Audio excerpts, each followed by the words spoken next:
15 நாளைக்கு ஒரு தடவை ஏன் பிரதோஷம் கொண்டாடப்படுறோம்? இந்த சிவாலயங்கள்ல இவ்வளவு விமர்சனமா ஏன் பிரதோஷம் எல்லாரும் கொண்டாடுறாங்க? அதை பத்தி தெரிஞ்சுக்கணும்ல. பார்க்கடலை கடையும் போது ஒரு பக்கம் அமிர்தம் வந்தது, இன்னொரு பக்கம் கொடிய ஆழகால விஷம் வந்தது. எங்க அந்த விஷம் பரவிச்சுன்னா ஜீவராசிகளுக்கு தான் ஆயிடுமோன்றதுனால சிவபெருமான் அந்த விஷத்தை எடுத்து அருந்தினார்.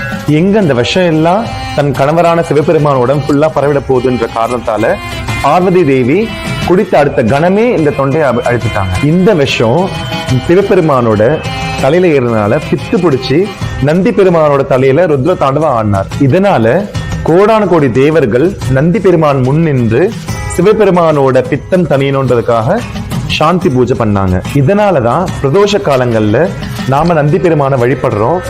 ருத்ர தாண்டவம் ஆடுற சிவபெருமானோட அருள் கிடைக்கணும்னு சொல்லிட்டு நாம நந்தி பெருமான பூஜை பண்றோம்.